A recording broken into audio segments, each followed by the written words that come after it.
Thank you for having me. I particularly want to thank Sally and Larry. What I offered was to have a booth, and you see where I am, and it's so well matched for an introvert such as myself to have put me here in front of all of you, but I'm grateful for the opportunity and a little flattered that you'd be interested in what I do. I'm also very grateful that Sally mentioned my daughter. I think first and foremost, I am a dad. I think Family Doc is really close second, but first and foremost, I'm a dad, and I'm proud as I can be. She's the drum major. She conducts this. So, okay, I work for the government, so you can guess what the next slide is. It's Bart Simpson, right? So, what I'm about to present, this is my general counsel telling me, I can almost hear him. These are my opinions and cannot be construed as the opinions of the United States government or my agency, the U.S. Peace Corps. In addition, general counsel speaking again, in addition, I will allude to a use of doxycycline, which is off-label, and that is for long-term prophylactic use. For prophylaxis of malaria, it is not FDA indicated, but I will talk about it, okay? So, third disclosure is that I haven't received any payment from industry or from FMEC to be here, although I am unabashedly here to drum up interest in a collaboration between Peace Corps and FMEC to get you and your fellows and maybe residents into the field with Peace Corps as guest doctors in my system. So, all that said, I think I should just flip the slide and keep going, right? I am proud to be a family doc. I know that's not always easy today. I am proud. I bring something to the table, and the best part is my agency director likes to hear what I say. And I love my office. It's the best office in the world. Well, it turns out it is the world. So all right, healthcare and Peace Corps. You would think it's a flat hierarchy, but in fact it's very collegial. There are 3 doctors at headquarters. I'm one of them. I guess I'm the one on the left. 3 doctors at headquarters in Peace Corps. There are 2 clinicians. I'm one of those, and then my associate, Dr. Barry Simon. And then we have a 3rd doctor who is our epidemiologist, MD, MPH. And the 3 of us interact with 5 regional medical officers. The regional medical officers are, 4 of them are in Africa. Africa is a particularly tough place to conduct medicine. And so we have 1 in Rabat, 1 in Dakar, and 2 in South Africa. They represent managers at our medevac hubs, places where we bring people, volunteers who are sick beyond the means of the host country. And then we have 1 RMO, 1 regional medical officer in Bangkok. And we interact, all of us interact, with about 140 PCMOs, which are Peace Corps medical officers. You would think it's a little redundant. I'm in Peace Corps. Why do I need to designate my medical officers as Peace Corps? Well, it's because we collaborate with CDC, who has medical officers, and State Department, who have medical officers, and Department of Defense occasionally, who have medical officers. So when we're on the ground, it's a designation that everybody recognizes, the Peace Corps medical officer, what their position is. And the PCMOs, 140 strong, are who deliver direct primary care to our volunteers. So we are one of the world's first primary care networks. 1961, this model started. And we have been delivering care, sometimes better, sometimes not as well, for over 50 years now with this model. We are a little bit, this is a little different than the global health that you may be thinking that I was going to talk about, because who I take care of, my patients, are American citizens living abroad. And it's a little different than maybe what you were thinking. So I wanted to clarify that right away. My charge is U.S. citizens who are living abroad. So a little demographic about my patients. I have 63% women. I have 8% who are over the age of 50. So we have a little bit of a bimodal distribution, a big bump in the 20 to 30 crowd, and a little bump in the retirement crowd. And then there's some stragglers in between, and people who are going through life change are often those in-betweeners, the people who are seeking to change and end up in Peace Corps, end up in my office. I have 24% minorities, and it's maybe not a perfect reflection of the citizens of the United States, but it's a fairly good one. And we have 7% who are serving as married couples together. That includes same-sex marriages, by the way. So we have some couples. All right, so let me talk about my doctors. Actually, they're not all doctors. We have the large majority are doctors, but we do have some nurse practitioners and PAs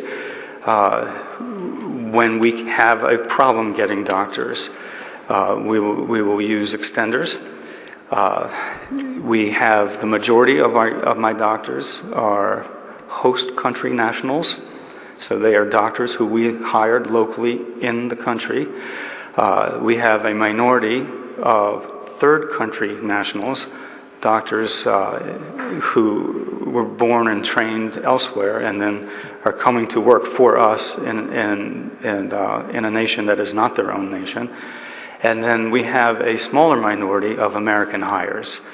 We find in that grouping that we work in about 100, I guess less than 100, maybe somewhere, it depends on politics, but less than 100 nations. So on average, 140 doctors, we're 1.5 to 2 PCMOs per post. And the posts that have 2, or sometimes even more, depending on the size of the post, the ones that work best are the ones that actually have a host country national and an American working together. That brings a lot of synergy. Host country national doctors are important to us because they are best capable of navigating the local system, which is sometimes quite chaotic. Often, because they are doctors in their country, they come from a family of doctors in their country, and they are exquisitely well connected, and those connections are important to us. We conduct all healthcare in Peace Corps in English, but the specialists that we might tap in country don't. So we need somebody who's at least bilingual, and most of my docs are at least 3 or 4 languages deep, polyglots. All right, I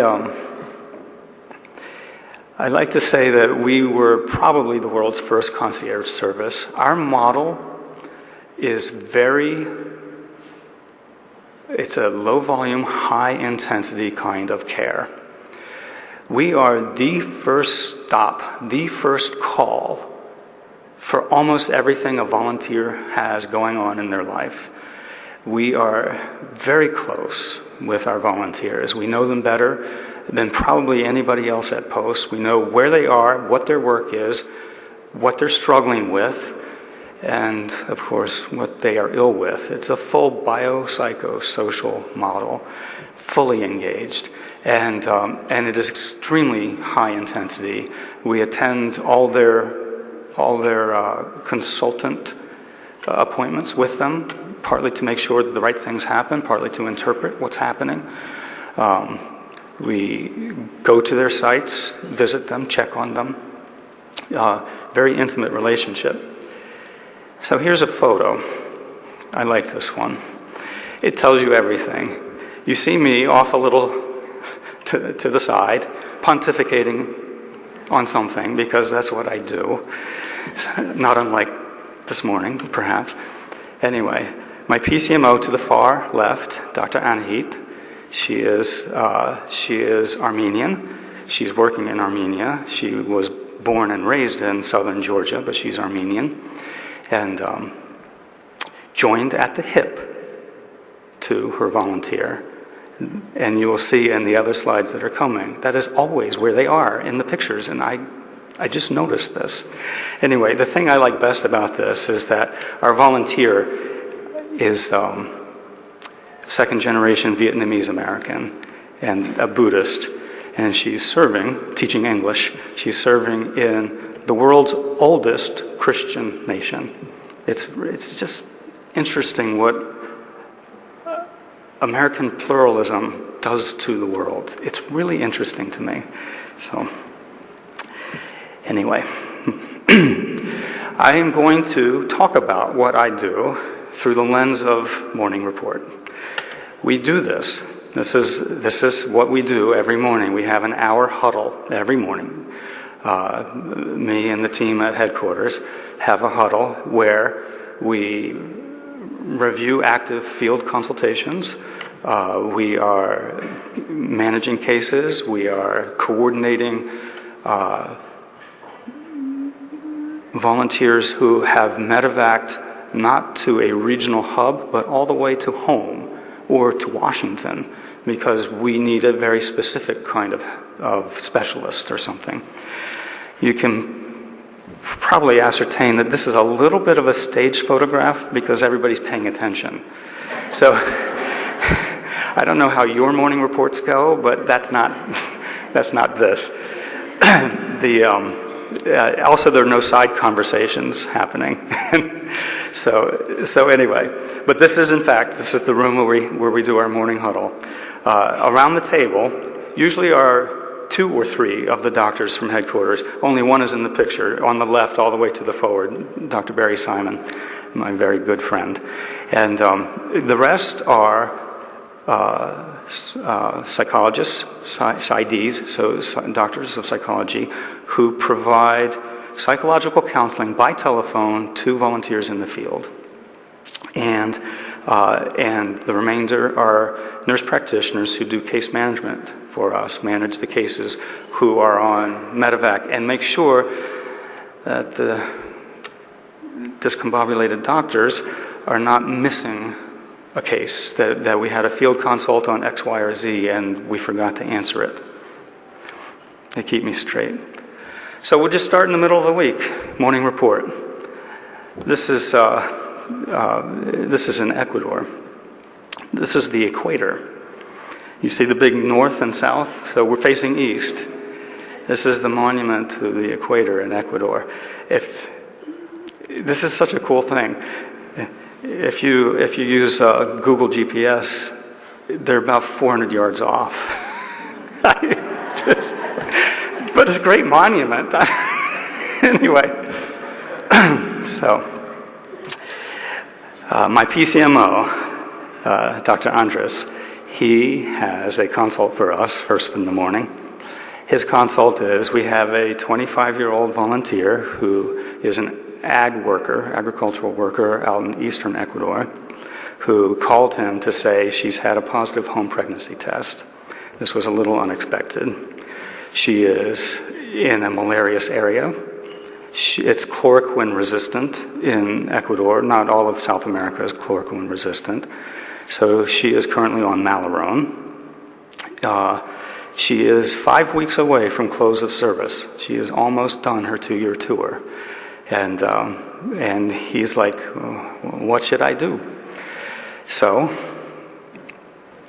I would ask questions, but it's probably too big of a group. So what we recommended was, first and foremost, bring her to Quito. Quito is the capital of Ecuador. Quito is at 9,300 feet above sea level in the Andes Mountains, highest permanent capital of a nation in the world. There are no mosquitoes in Quito. And she has to change from Malarone to mefloquine. Mefloquine is a complicated medication for malaria prophylaxis, for treatment. It's a complicated medication, but it is a good medication. And it is the only Category B medication in the armamentarium for malaria. So we switched her to Mefloquine, and we asked her to please pack up your stuff and come into the Capitol. We're going to take a look at you. And I am obliged to provide a U.S. standard of care. Now, internationally, that is not an easy thing to do. But what I do is approximate it. So she's coming in for confirmation and an assessment of risks. Working as an ag worker in eastern Ecuador presents risks. This is in Indonesia, our next consultation. So this is looking down from the side. If you look carefully, you can see it cascades down. I'm on top of the world's largest Buddhist temple, looking down. Each of these fenestrated stupas has a seated Buddha inside of it. This monument, hardly anybody goes there. It's because this is in the world's largest Muslim nation. It's nice to go there, but maybe underappreciated. Anyway, I just love Indonesia for that collision of cultures. It's got Chinese influence and Indian influence and Muslim influence and Polynesian influence and Dutch influence, because this is, of course, Dutch East Indies. I mean, this is so. All right. It's a little blurry because this was not a selfie. This was a cell phone-y. My cell phone doesn't have a good lens on it, or my fingerprint was on it or something. But anyway, this is Dr. Leonard. His last name is much longer than I can even try to pronounce. But anyway, Leonard. And he has a consult. He has a 68-year-old who has a fever to 103. She has a headache. She is aching in every joint in her body. She can't hardly move for it. She's eating okay, but doesn't feel hungry. And he strongly suspects that she has dengue fever for the second time in her tour. Dengue fever is rough the second time around.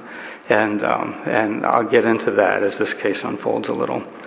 So we asked Dr. Leonard, who is currently in this chair in Surabaya, which is in East Java, to please catch a flight to West Java to go take a look at his patient. And in the meantime, could he have her admitted to the local hospital with whom he has a relationship? Again, having a host country national, a local hire, they have those relationships. Java looks only this big on the globe. It's a big island. It's really big. And it'll take him about an hour and 10 minutes flight to get to her, and she's in Bandung in East Java. Okay, so next we are moving to Togo. This is our volunteer right before she felt sick. Okay, with her village leader in the fanciest hut. It's an awesome hut. Togo has just the best colors and huts ever. Anyway, she called her PCMO because she's having fever and achy and not vomiting. She's hydrating okay, but she doesn't feel hungry again, and she wants to know what to do. The ever flamboyant Flore, kneeling, is her PCMO, assembled here with a couple of other PCMOs, several other PCMOs. Anyway, she is consulting us at headquarters, asking us what would we recommend. And our first recommendation was do the rapid detection test, the RDT, for malaria, which turned out to be weakly positive. So we think that she has early malaria. Every Peace Corps volunteer has a med kit. We issue them when they come in for training. The med kit has coartem in it. They're not supposed to use it until we tell them to. Something about the young adult crowd where sometimes that directive is not always followed. I have malaria, I know what I'm talking about, I'm just going to do the coartem and I'll buy some at the local pharmacy. to replenish so they don't get in trouble with me. So what they buy, unfortunately, in Africa, 30% of the time is counterfeit medication. They don't know it, but I do. It's a difficult problem in Africa. Anyway, so we tell Flora, please, let's get this volunteer to you. So she sends the Peace Corps driver. When we hire people in Peace Corps, we hire them, like everything in the U.S. government, we hire them with assignments. And if we didn't put in a job description that you were supposed to drive, we can't ask them to do it. So I have to hire a driver to do this. But she's going to send a driver out to pick this volunteer up. And meanwhile, the volunteer is going to start to coart them from her med kit. Next comes a consult that's not patient-oriented, not directly anyway.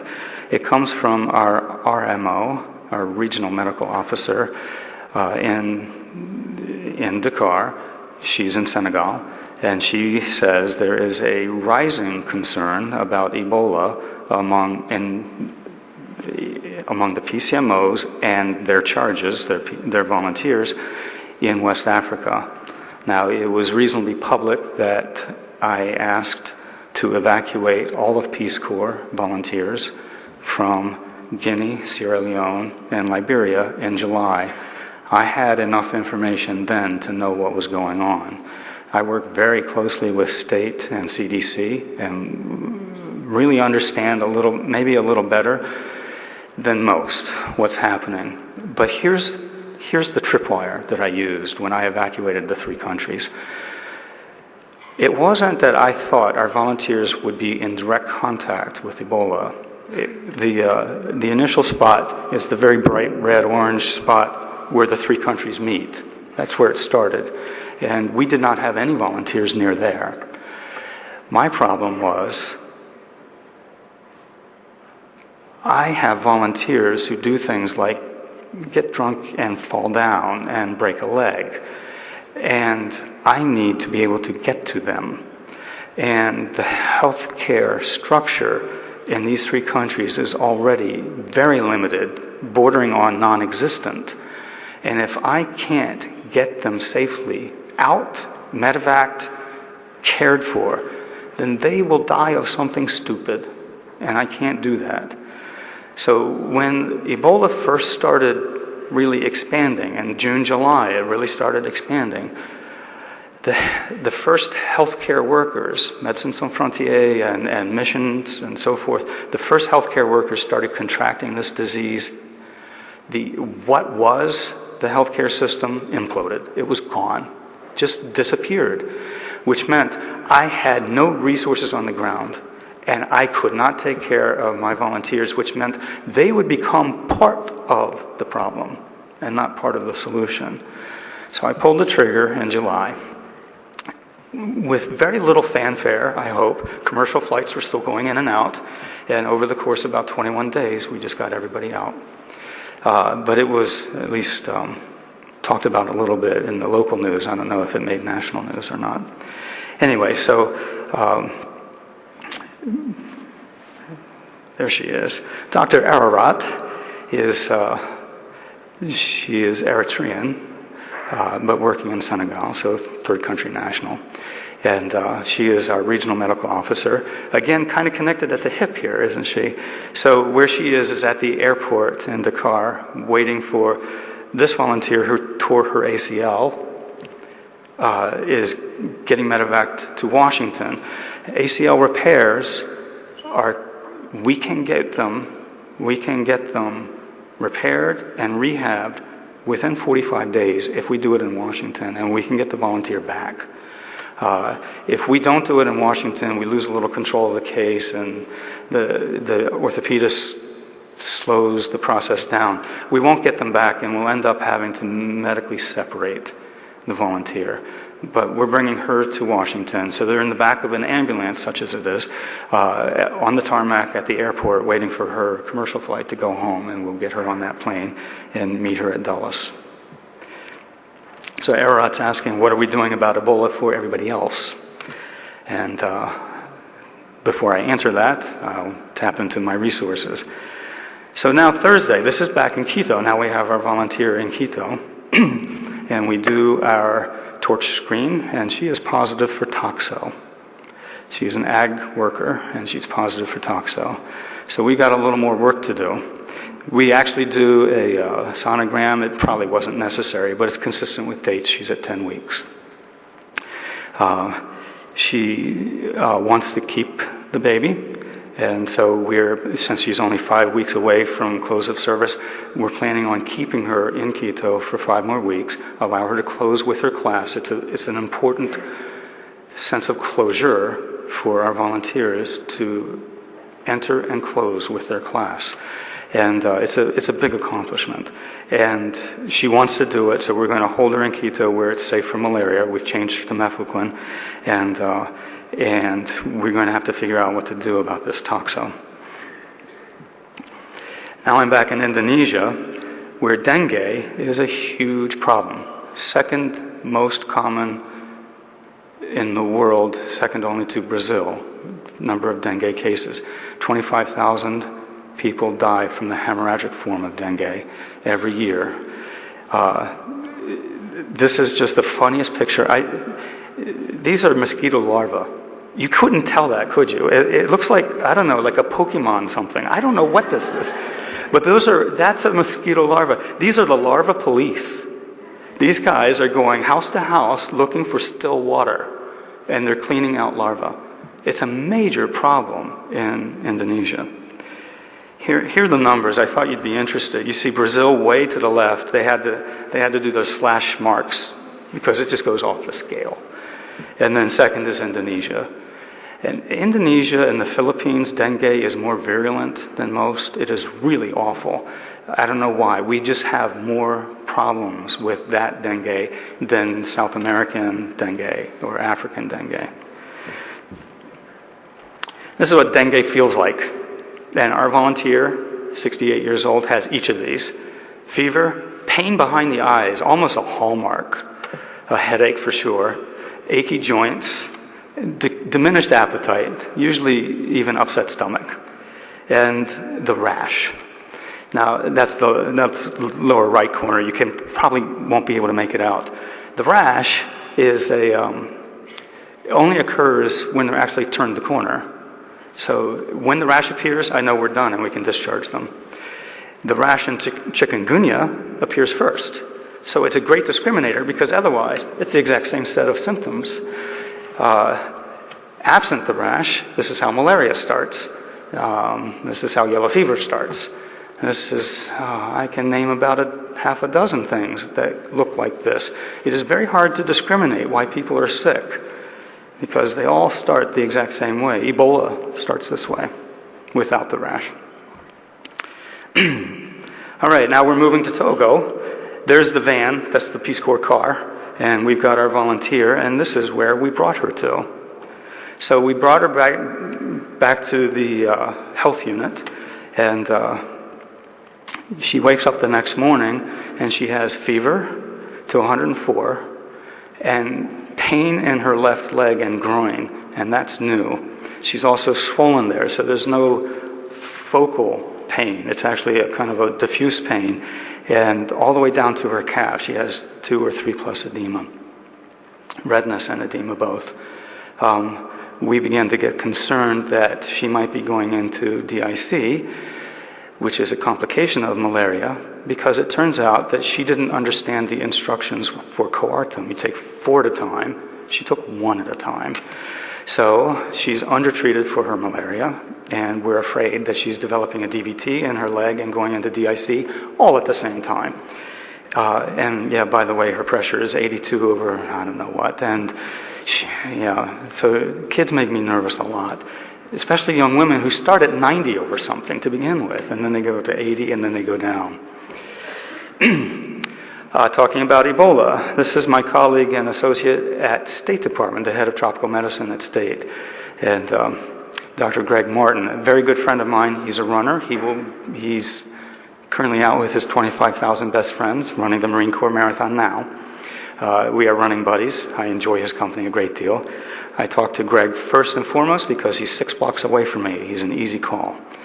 And he gives me the data. You notice the uptick. This is classic exponential growth, okay? Kind of low and flat for a long time. So it's Liberia leading the charge, followed closely by Sierra Leone, followed by Guinea. And so I asked them, well, what's going on in the adjacent nations? Senegal has just a little, it's flat. It's nothing there. They had a single case, actually, and they controlled it. They quarantined all contacts. Senegal has fairly sophisticated healthcare, relatively speaking, anyway. Nigeria also made the news, had a couple of cases. All of those were travel cases. So I don't have any particular reason at this point, looking at the adjacent nations, to start pulling people out of larger West Africa, but it's on alert. But I have another call to make. I put in an email to an associate down at the CDC. But because of Ebola, they are all in the EOC, in the Emergency Operations Center at the CDC, which means they don't have contact with me except in the mornings when they come in. They'll check email, and then they'll go into the EOC, and they'll be lost for me.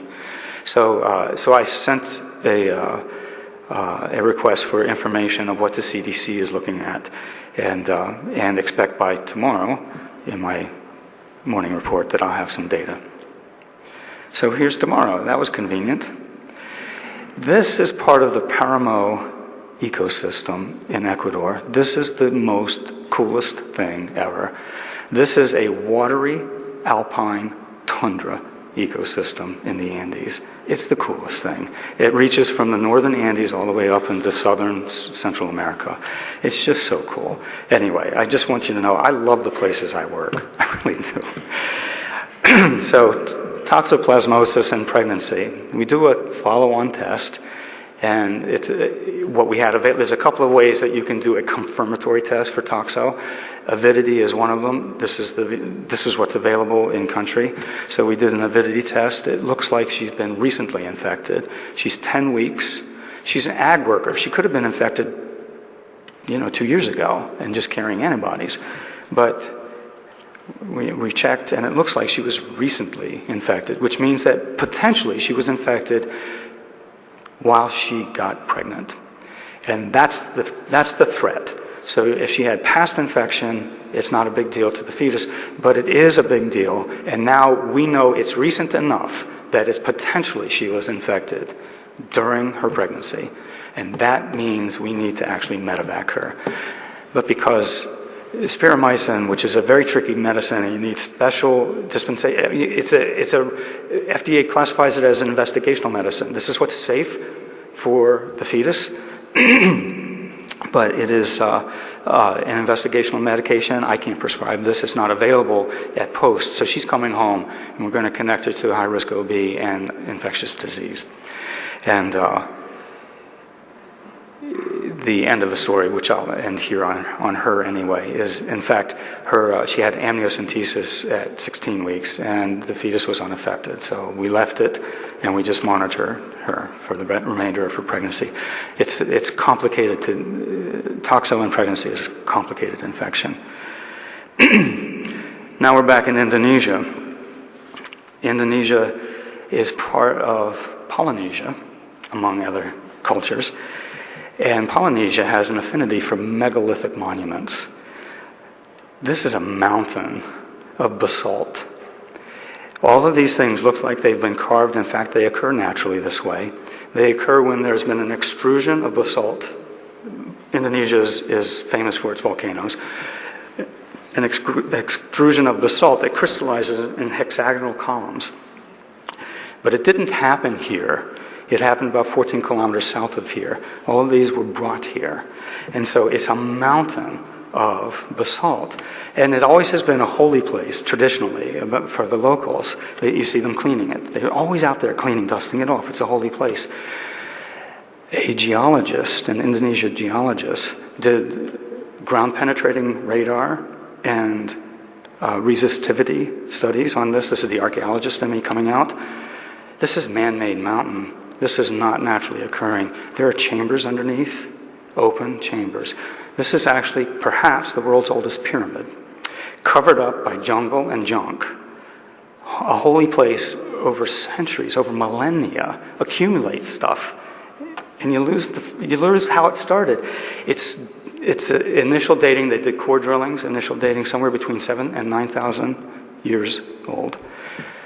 To give you context, 2600 BC is when the Great Pyramids of Giza were built, just a little context. So we're looking at 5,000 or 7,000 years before that. We're 103 meters high. Big. Very cool. Anyway, so our volunteer in Indonesia, 68 years old with dengue, bottoms out with her platelets. She bottoms out at 63,000. That's, 30,000. I worry we're going to get hemorrhagic. 63,000. She's good. Breaks out in a rash. Feels a ton better, eating like a horse. We discharge her from the hospital and send her on her way. So her platelets rebounded to 63, and we know once she's got that rash and we see the rebound, then we know everything's going to be fine. We'll have a follow-up in a week to demonstrate normalization of all the labs. So she goes home, or at least back to her site. Now, to Togo, I wanted to show you, this is the instruction sheet that goes with the RDT, the Rapid Detection Test for Malaria. Healthcare workers cannot follow this. Our volunteers get this wrong all the time. Okay, look at all the steps. Now, I know you can't see all of it, but look at all the steps. Okay? This is not a great way to diagnose malaria. So, we do additional labs on our young woman who has now more urgent fever and pain and so forth. We move her to the hospital in Togo, hospital such as it is. We move her to the hospital, get a sonogram.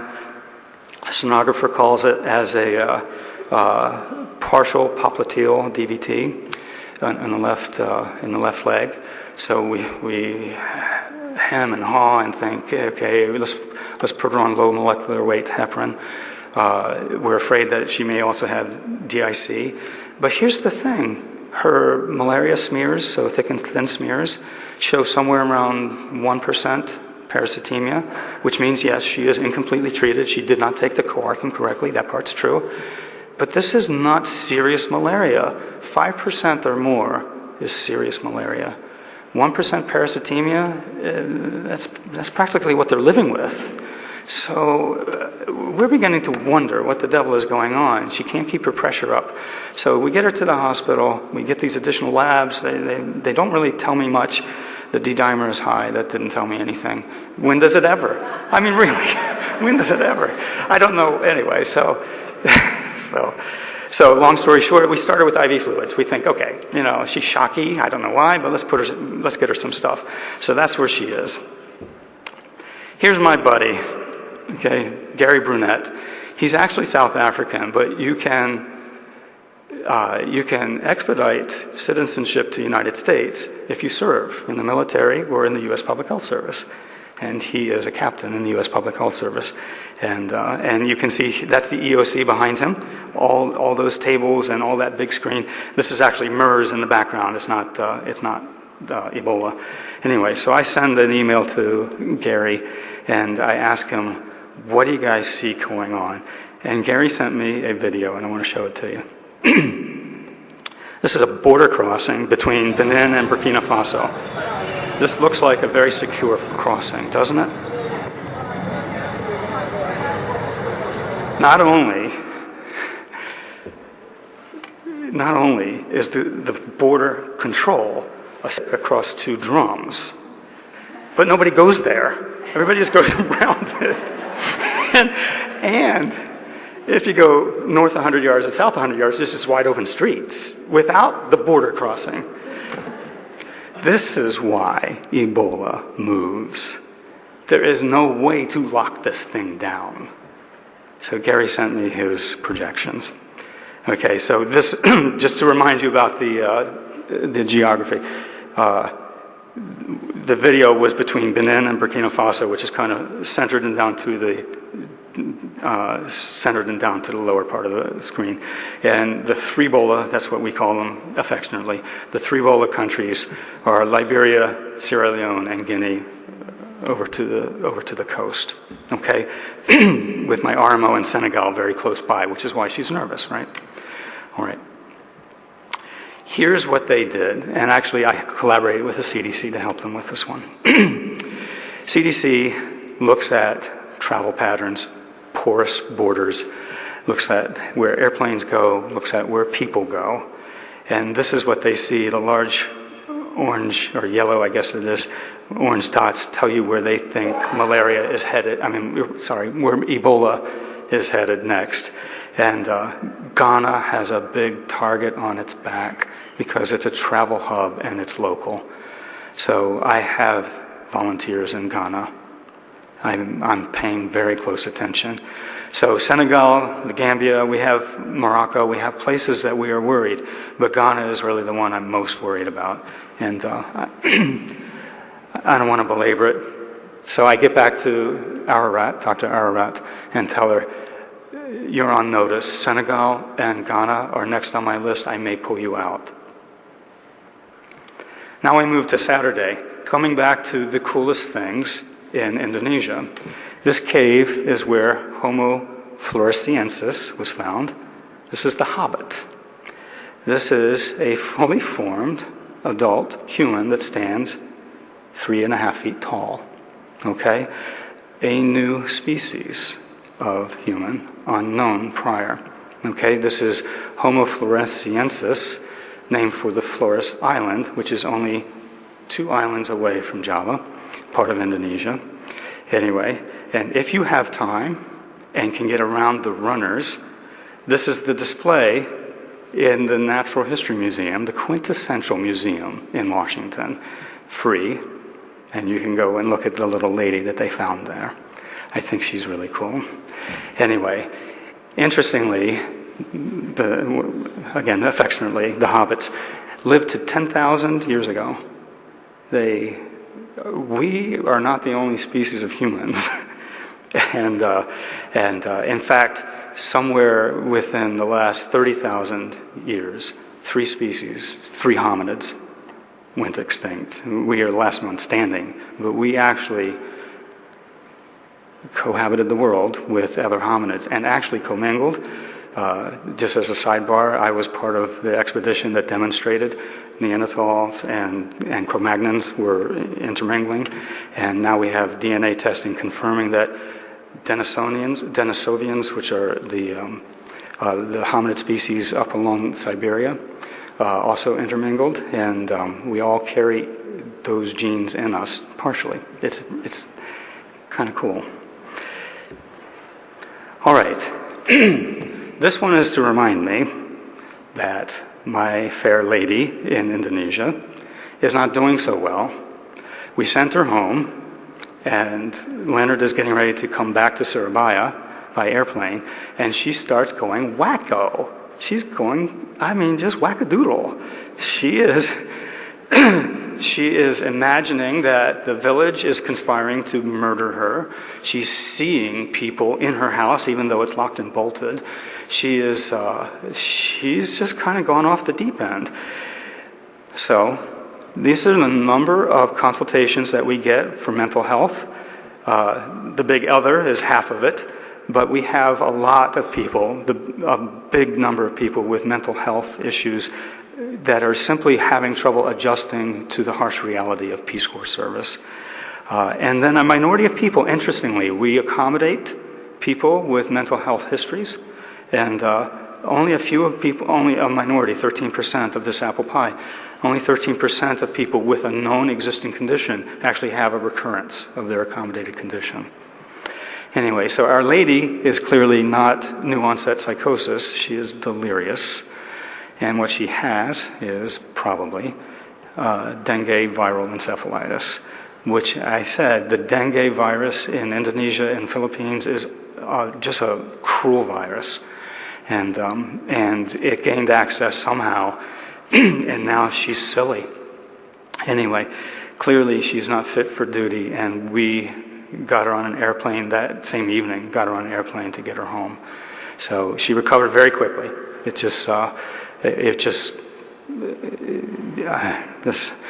caring for the elderly in Peace Corps is not an easy thing. All right, now we're back in Togo. This is a door in Lomé. It's beautiful. I loved it. Air ambulance. This is what happens when your volunteer has a pressure of, despite IV fluids, has a pressure of 40 over something. I move fast. Air ambulance is the only way to get them out. And you can see it's a very tight space, but we got her to South Africa ASAP. Okay? I didn't understand exactly why. I had a lot of concern that I wasn't seeing the full picture, but I'll tell you how that ends in a minute. And then, since this is Saturday and I'm on call, all hell is breaking loose. This is a tuk-tuk in Cambodia. This is my PCMO eating a cricket. She's demonstrating how brave she is. Okay, so this is Navi, and her consultation is for this. The tuk-tuk crashed into a motorcycle at pretty high speed. Cambodian roads are extremely dangerous. You can see where the kneecap is. It's over top of the femur. You can see the femur and the tibial plateau are not aligned very well. This was an awful accident. And good news is Cambodia is next to Bangkok, where my RMO is, and the RMO works with a hospital, Bumrungrad International Hospital, and Bumrungrad has its own flight service. Cambodia is just an hour flight away from Phnom Penh. So we got her there the same day, actually within about 3 hours. We got her to Bangkok. Compromise to the vasculature. There was still a pulse, but it was limited. This is Ghana. This is in the canopy. I have a consult coming from Nana from Ghana. I always tease him. Nana here dressing a nail removal. He's calling because he got a call from a volunteer 5 hours north of him who is deathly ill on Saturday. She has been 5 days sick with fever to 103, 104, and now she's 105, and she is really worried. And he says, he's on Saturday, the Peace Corps driver isn't working on Saturday. He gets in his own car and drives 5 hours to go and get her. All right. Sunday. This is Dr. Max. He's on the left-hand side, a PCV, a volunteer, a Peace Corps volunteer, attached at his hip, surprisingly. And he is in Pretoria receiving our girl from Togo, who I didn't know what was going on. Necrotizing fasciitis. Non-focal exam, pain out of proportion, swelling. We had red herrings everywhere. The malaria wasn't it. The DVT wasn't there. We led the witness. We told the sonographer we're looking for a DVT, so the sonographer found us one. Anyway, this is me and my friend Ule, who is the RMO in Bangkok, and this is reassembling that craziness, more hardware than bone. But because she's young, we're actually confident that she may regrow some of this bone. She's forever going to walk with a limp, though. Nana from Ghana went to retrieve my volunteer, and she died in the back of his car on the way to the hospital. She had cerebral malaria. This is Dr. Mazurowski. He is the chief medical examiner at Dover Air Force Base, the Armed Forces Medical Examiner Service, the FMES. We brought our volunteer to him. That's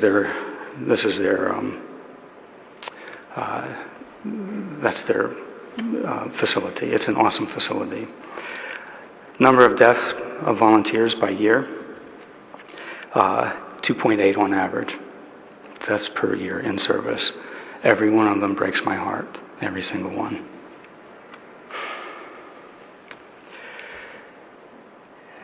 I knew Danny. The real story is she wasn't taking her doxycycline prophylaxis. It was giving her yeast infections. When we got to her hut, she had 3 months of unopened doxy. She didn't want to report it because we have an administrative policy, my policy. That means that you may be dismissed from Peace Corps if you don't comply with your malaria prophylaxis, which is why she waited 5 days to call her PCMO when she was so stinking sick. This is my favorite picture of her. She was an amazing volunteer. Anyway, this is me, Monday morning report. I have to think when I do my job, not just the clinical part, but how do I establish policy that doesn't blow up in my face, that doesn't backfire. It's the best job I've ever had, and it's the most complicated. It uses every corner of my brain. And I'll close here and let you guys, we don't have time for questions. Not too much, but you can find me, as they say at the restaurants, I'm here all day, right?